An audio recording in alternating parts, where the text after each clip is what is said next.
What's up, my precious little pack, and welcome back to VEGA Conflict. I'm going to go over the Deadlock prizes and list off what I'm going to be getting. And I'm probably going to finish gathering up the stuff for the Bastion Cruiser, because I'm still a Cruiser fan more than anything else. But I'm going to go ahead and talk about it a bit. I'm still waiting for the minimum push so I can check to see what the minimum version push, so I can wait and hear and see what the new crafting is going to be like, the fragment crafting. But we can now take a look at the Deadlock events price list and everything like that in game active today. First thing that caught my eye before even the ship or the weapons was the exophase field for the bases. I can't agree that it should be a reusable item. It should have been a blueprint similar to the other shields that we get. It would have made it more readily available. Now, the intel price for it should have been 200,000, 400,000, and 1,200,000 for the top shield. That's just my opinion of what it should have been. And then we have the Bastion Cruiser. You can get the full blueprint, or you can get the individual pieces. I got it during the initial event that it was in, so I didn't really need it. Got most of the tech for it. I'm going to finish gathering up the tech for it, so I'm going to pick up the Spectral Shield 2, Resonant Armor 2, stuff like that. But the main thing I need is resources, again, because I'm burning through my resources like there's no tomorrow. One thing I can say I will enjoy about this event over the Mobilization, Decimation, or any other like once-a-week event, specifically this right here. I need mineral ore, and during the Mobilization you can only get 5 of the newest one, which is this one. So I'm literally going to be able to get 750,000 in total, counting everything, provided I have enough, and that won't be too hard. The 600, that's less than $1 million for the 2 of them. I can get that easily. In total, I'll basically be able to fill myself back up to start my bridge upgrade when the fleet bay is done. But enough of that. Let's talk about the Paragon battleship and all of the other prices, recommendations, and things like that. First off, before I even recommend the battleship, I'm still a cruiser player, so naturally my mind just immediately jumps to me recommending the ship, the cruiser. And that is true. Now, here's the thing. Whether you can get the entire blueprint in one shot or have to buy the individual pieces, that's going to be the difference between what you can do. If you can get the cruiser itself, I would recommend picking up just the blueprint and not picking up the individual pieces, and then picking up individual pieces of tech over time, because that's something that I've done the entire time. Every ship that I have, I don't buy everything for them. Well, I didn't to begin with. When I first stepped into the Xeno Division tier, was getting towards the end of it. We were at, I believe, the Cutter. No, we were past, I think we were actually at the Destroyer at the point where I actually started to catch up. But how I caught up was, I didn't buy all the tech at once. I never aim to buy all the tech at once. I just clean out what I need for a fitting. That's what I do now. What I did then was I actually pick up individual small level 1 components, the blueprints, and then I would do what I could to pick up the whole at the end of it. And that's how I advanced so steadily. And since they've changed it also, you can get stuff on a weekly basis, a daily basis now. All you have to do is pick and choose one piece of tech, just one, and that is your goal for that day. You just have to get one piece of tech. You don't have to go for the ship right away because you want to advance, but you still want to advance at a steady pace. So pick up small pieces of tech, and then when you've gotten all the small pieces of tech, that's when you strive to make your step up to the next tier, and that's when you go after the ships. In my case, I own everything in the Xeno Division and the Axis tier, with the exception of the Vindicator Cutter, because not a fan of cutters. I will pick it up, though, just to finish that little group. But I have a few more things to talk about here. Aside from the recommendations, what I would recommend would be the Resonant Armor level 1, Spectral Shell level 1, Epsilon Echo Cannon level 1 and level 2. The fitting that I have in mind uses 2 of level 1 and 2 of level 2. And the Bastion Cruiser. You can pick up the Echo Ray resistors. I, however, wouldn't recommend it because the only thing it does counter chain, and most of the bastions have counter chain built in. As well as you mark upgrade them, it gets stronger, as well as equipping shields gives you the counter chain. So I'd actually recommend using the Xeno Divisions tokens, which are actually, I have a few of them, and I'm slowly unfitting them from ships and preparing for them because I'll be able to start building them in 3 weeks. Yeah, 3 weeks from now. I'm doing one structure upgrade a week, but this is the one I would recommend putting on the bastions as you mark upgrade them, so you can reduce everything by 50%. And I have a few of them on different ships and everything like that. And now let's talk about the top prices, aside from the recommendations, which is level 1 of each, except for the weapons. Get level 1 and level 2, and then the ship. Ignore the Echo Ray resistor. Another thing, for anyone who has problems with high-level players in your bases, I can recommend the Exophase Field fairly well. However, as I stated before, that should be a blueprint, not a reusable item. Okay, on to the Paragon battleship. Weight, not too much more than the cruiser. However, something I did notice immediately when I looked at it, it has 2 shield slots. Now, the only other battleship that I know that has 2 shield slots is the Legion. I believe every other battleship only has 1, with the exception of this little hunk of junk right here. But it's also, I can see it being fairly useful for farming low-level AI targets, only due to the fact that the barrage overdrive, if it has enemies within both firing arcs, which would be very great against the Reapers, the Blitz Reapers, not the Ancient Reapers because they're extremely long range, but the Standard Reaper and Blitz Reapers, you'd be able to fire on multiple targets at once. However, I wouldn't be able to recommend using the weapon that comes with it because it's an explosive weapon. It's got low range compared to most of the weapons I use. And I mainly use my 90 fleet now. Even the cruisers that I use them for specific targets. I build specific fleets for specific targets, and I'll explain that later. But the battleship, they're stepping back into the aspect that certain ships do more against other certain ships. So the battleships, they're doing more against cruisers, so they're going to hit harder. And this applies to missiles. It increases their speed by 25%. And the modifier increases it when you have 2 enemies. It increases the weapon speed by another 10%.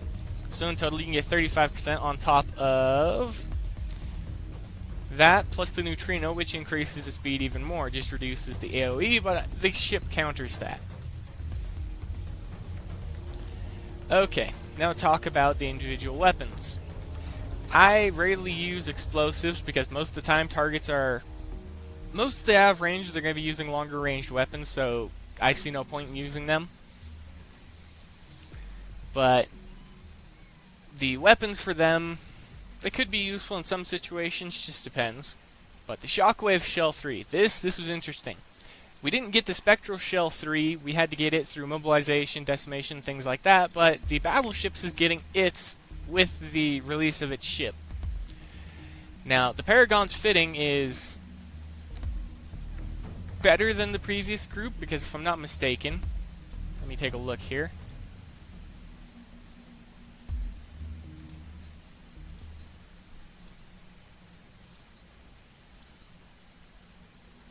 Oh yeah, and the minimum version still hasn't been pushed, or else the battleship blueprint would be in here. Okay. Actually, I have a few battleships built up. I can just show them off. What am I trying to do looking at them there? Okay, first off, the main difference that I know that I can see through the Altarian is previously the tier 6.5 only had 7 weapons. It has 8. It has the 2 shield slots, 1 armor slot, and 3 special slots, which has become standard for high tier ships. As well as the increased cruiser damage, and things like that. I can't agree with a few things, and I'm actually going to point that out here as well. Let's just hop back in here. Let's look at low tier battleships compared to high tier battleships. Let's take the Dread, for instance, here. It can move at 280 meters per second. It turns at 8 degrees per second. Let's take a look at... Yeah, there we go. This is where their stats start to break, and if I'm not mistaken, the sole objective of the Grand Rebalance was to make it so that each ship's base statistics for their class were the same. Battleships would move and turn at the same speed, strafe, and everything like that, except for their weight, health, cargo would go up, so they'd get better. Well, that changed with the Xeno Division, because you started to see ships that strafed faster, such as, let's take... Is it you? Yeah. They altered them in small ways that would be not too noticeable, except for I declare it unacceptable. Because each previous ship class, they were all unique, right down to the very last aspect. And before the Grand Rebalance, something I do know, VSEC ships, as well as VEGA ships, they were all unique. They each had different roles. Some were faster than others, some had better armor, some had better weapons. And the Grand Rebalance just screwed that over, because they made it so each ship was identical stats-wise to the others. And then in came these guys, and that changed. Now, I'm not a fan of what they did with them. The cutter from the 2 is the same, so that didn't change. Suppressor has no previous. The Pegasus, it would be declared, it would be... Alright, it's the same as previous frigates. But you see what I get. You see what I'm getting at. The certain ships, their stats were changed to alter them so that they perform better than the previous group. Now, I don't care much though if they have better weapons or anything like that, because I already know that I don't have to fully repair my fleets to use them. 10% hit points on each fleet, I can still use that. I can still farm with that. So if I get destroyed by a coiner, I'll be back out farming in about an hour and 24 minutes. But let's hop back over here. Alright, time to do the recommendations for this one. Again, before I list off the actual ship, I'm going to do the same thing I did before. Shockwave level 1, Neutrino Fusion level 1, and Psy Missile level 1, then the Paragon battleship. Now if you get all of that, you can pick up the Psy Missile level 1 and level 2, you can pick up the Neutrino level 3 and level 2, and if you have more than enough time, I would recommend picking up the Shockwave, the Shell level 3 and level 2. And if you have excess points, I can always recommend the shield because it will be superior, and it'll also make it slightly easier during base defenses. Now, as for resources, the only thing I could recommend that even I need now is just mineral ore. I can harvest up the antimatter extremely easy and extremely quickly. Doesn't mean I probably won't pick it up anyways. As it stands right now, I only need around 1 million. I'm basically done, because I don't want to get the battleship yet, because I haven't even built any of the cruisers yet, because I'm still upgrading, so I have no need for the newer tech right now. I may pick up the battleship blueprint just so I don't have to pay the extra for the individual parts, which was a stupid mistake on the Kick-Size development team part. The individual parts should be equivalent to the primary price of the Bastion cruiser, so if you pick up one part, it should be equivalent to 1/8 of it, because there's 8 parts per blueprint. Instead, they basically doubled it, so you had to pay 2 million, but in the individual pieces they cost 320,000 intel. You had to get 8 of them. They quickly overstepped the boundary, and they were going towards 2,400,000, well, 2,600,000-ish. It should have been 250,000 intel per blueprint piece, and that would have been acceptable. These should be available in 2 forms. If you're going to do reusable items, these ones should be the better of them. Then do blueprint. The blueprint version, have it so it's literally half of what this is, so it'll be the weaker variation, so everyone would want to use the reusable items. That's how you could remedy that. Okay, now on to fleet builds and stuff like that. First off, I do want to showcase ships, so I'm still producing multiple of them. And there's a few things that I would like to show. First off, a few of you actually enjoyed the Destiny Cruiser with the reverb rays. that it actually has multiple fittings, and I'll talk about another one in a separate video. I just wanted to mainly talk about the small things in game, and I'm still waiting for the minimum push so I can talk about the ship crafting and stuff like that, the fragment crafting when it comes out. But as it stands right now, it's still not part of the game because there's nothing new in here that I can do. There's no fusion, which you may expect, because I already checked through. There's no ship holes or anything in here now. And I don't see any new materials, and I already checked in the ship lab. There's no new researchable stuff in here. Upgrade holes are still the exact same as they were before. And I even checked the bottom and checked to see if there would be individual ship holes, but then I remembered that the standard holes would just be over here. So I didn't see any of them either. I also didn't see any new anything in here that would indicate that it's been updated yet.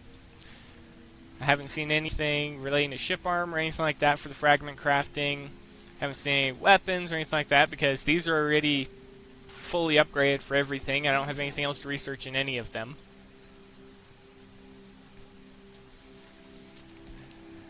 As for the rest of everything, I'm going to talk about the two fittings I use. For my two main fleets, these will take months without time tokens to produce. With time tokens, you can produce effectively you can produce about 4.5 to 5 ships per month with the fittings I use, and I have two separate fleets specifically for different jobs.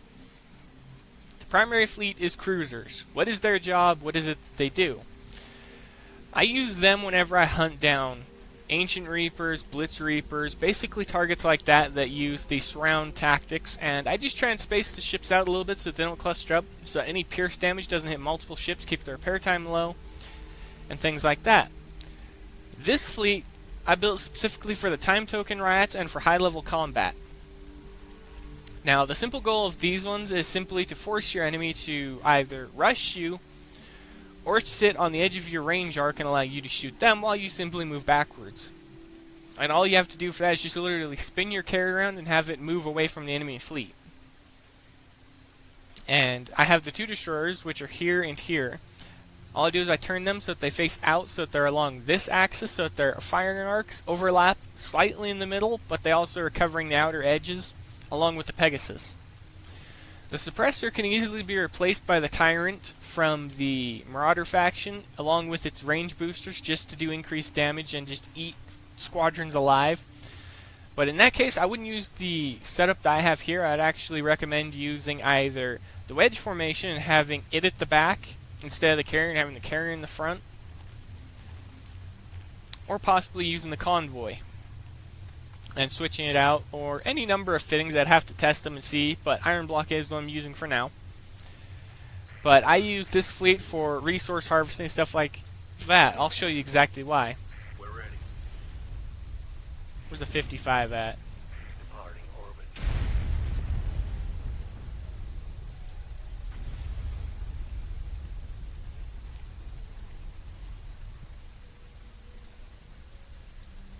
Standing by. Guess we're going to settle for 45 for now. But they do the exact same thing against the 55s that they do against the 45 that I'm about to show you. And this is the sole objective of this fleet. I made them specifically for me to be able to farm like this, and I needed lower repair time ships so I could reach that 10% threshold of repair time and be able to launch them, so even if they're almost destroyed, I can still farm with them just by simply lightly repairing them. This is all you have to do. Just like that. And this tactic works against all standard fleet types that rush you. It works against just about each type of the riot token fleets. And you can farm up to level 60 with free repair time on the ships by doing this. And you can avoid a little bit more repair time on the fleets just by simply turning your carrier around and increasing the reverse speed, because it'll be matching their reverse speed instead of them all matching its. But it's free and easy resources, as you can see.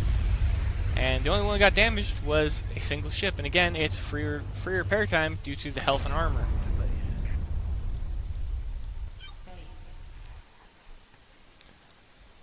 And then this keeps popping up. This is the third time it's popped up since I logged in. Oh, this is a different one than the first one. Hey, hey. Okay, this is what you get. You get 3,500 coins, you get a single decimator cutter. Okay, why does this say 3 times decimator cutter then? Great glitch. Second, you can't fully equip the weaponry on the ship. 1, the weight limitation means that you can't equip it fully with everything that they've given you. And I find that hilarious. You'd have to buy a mark upgrade pack. We copy. 18 seconds, not bad. Alright, I'm going to go ahead and end it here, everybody. This will be the official response to the Deadlock. This will be me recommending the prizes. Again, let's just do a quick run through once again. Resonant Armor level 1, Spectral Shell level 1, Epsilon Echo Cannon level 1 and level 2, and then the Bastion Cruiser Blueprint are what I recommend before you even get the battleship. As for the battleship, Shockwave Shell level 1, Neutrino Fusion level 1, Psy Missile level 1 and level 2, and the Paragon battleship. That's it. And then if you have any excess intel, I would recommend picking out the Exophase fields for base defense. Alright, everybody. That's going to be it for this video. If you liked the video, feel free to leave a like and comment. If you have any questions, ask them below. And as always, everybody, I'll see you later.